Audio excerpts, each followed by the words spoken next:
Assalamualaikum warahmatullahi wabarakatuh. Salam sukses.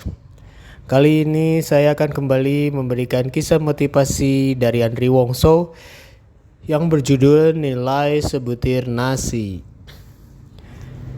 Dikisahkan di sebuah kerajaan kecil, sang raja mempunyai seorang putra yang sangat dimanjakan. Merasa sebagai anak sematawayang sekaligus putra mahkota kerajaan. Dia tumbuh menjadi remaja yang urakan, tidak tahu sopan santun dan tidak mau menghargai orang lain. Ia bahkan suka melecehkan para pengasuhnya.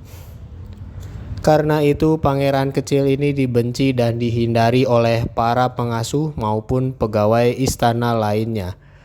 Walau dibenci dan dijauhi, pangeran kecil ini masih punya satu-satunya sahabat seusia yang setia kepadanya, yaitu si bocah laki-laki anak dari si juru masak istana. Si bocah tinggal di bangunan kecil jauh di belakang istana kerajaan. Karena dilarang menginjakan kakinya ke dalam istana, maka sang pangeran kecil lah yang biasanya datang bermain ke rumah si bocah.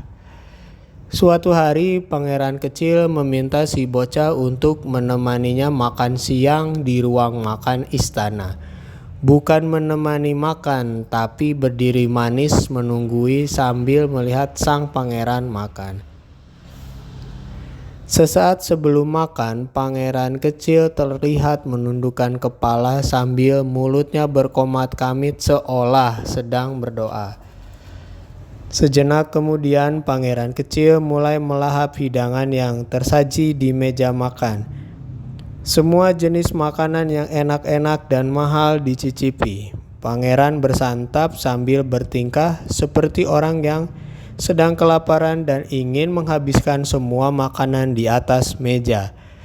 Kadang ia hanya mencuil dan menggigit makanannya lalu memuntahkan dan membuang sisanya di meja. Meja makan jadi berantakan dan sisa-sisa makanan berserakan di mana-mana. Sang pangeran seperti sedang mengolok-olok sahabatnya yang hanya berdiri memandanginya. Tapi bukannya merasa dihina, si bocah kecil itu malah tersenyum-senyum sedari tadi.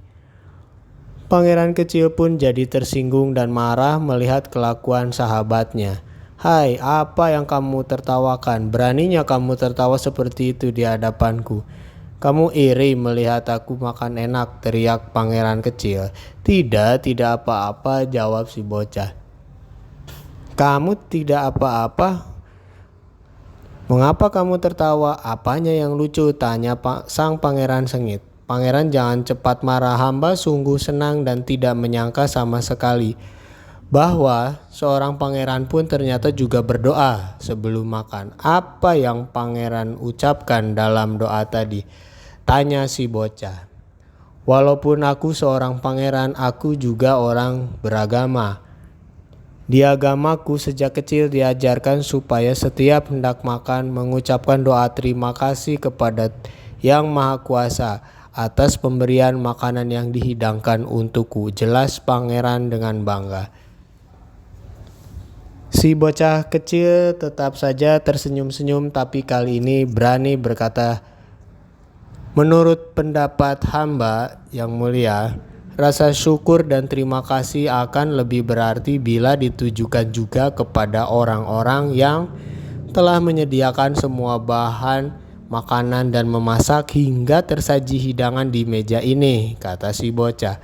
"Lihatlah sisa makanan yang berceceran di piring dan meja itu. Perlu berapa orang untuk membuat itu semua? Apa maksud kata-katamu itu? Aku kan seorang pangeran yang boleh berbuat apa saja sesuai kehendakku," kilas sang pangeran.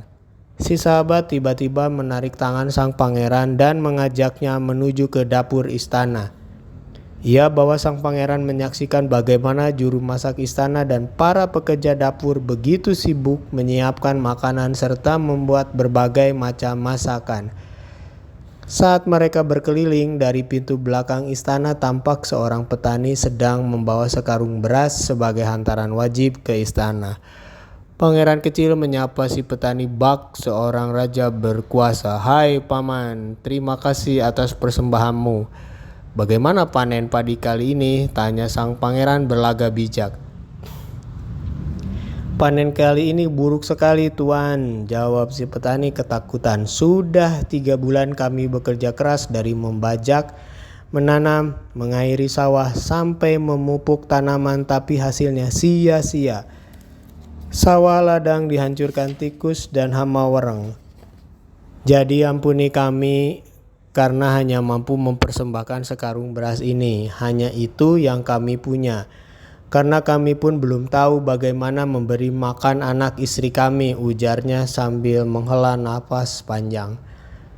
Mendengar jawaban itu, pangeran kecil tersentak dan baru tersadar. Ternyata rakyatnya sangat menderita dan terancam kelaparan. Sementara dirinya malah menyia-nyiakan dan membuang-buang makanan yang begitu berharga. Sang pangeran kecil kemudian lari meninggalkan tempat itu karena merasa malu pada diri sendiri. Sejak peristiwa itu, tingkah laku pangeran kecil berubah total. Ia jadi anak yang sopan dan mau menghargai orang lain.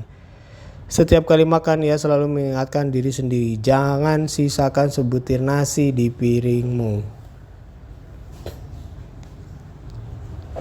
Pemirsa yang budiman, sejak kecil kita telah dididik untuk selalu berdoa dan mengucap syukur atas semua berkat yang diberikan Tuhan kepada kita. Mengucap syukur bukan sekedar berdoa, bukan pula sekedar melakukan formalitas ritual beragama, tapi lebih dari itu, rasa syukur kita harus disertai dengan sikap menghargai dan menghormati orang lain dalam kehidupan sehari-hari. Sebelum butiran nasi yang kita makan sehari-hari memuaskan, mengenyangkan perut kita, betapa banyak kerja dan kegiatan yang mendahuluinya. Bila kita bisa menghargai arti sebutir nasi serta orang-orang yang menghasilkannya, maka dasar pengertian dan kebijaksanaan itu akan melahirkan sikap mental positif dalam kehidupan kita. Doa dan syukur harus didasarkan pada perbuatan nyata dan pengertian yang benar mengenai apa yang kita lakukan. Jika setiap doa yang kita ajarkan pada anak-anak kita disertai dengan pengertian kebijakan untuk menghargai segala usaha dan jerih payah orang lain serta tidak menyia-nyiakan berkat yang sedang kita nikmati, niscaya mereka kelak akan tumbuh menjadi orang-orang yang luhur budi pekertinya. Sekali lagi ingat, ketika kita makan jangan sisakan sebutir nasi di piringmu. Jangan lupa klik subscribe dan loncengnya supaya saya semakin semangat memberikan kisah motivasi lainnya. Wassalamualaikum warahmatullahi wabarakatuh.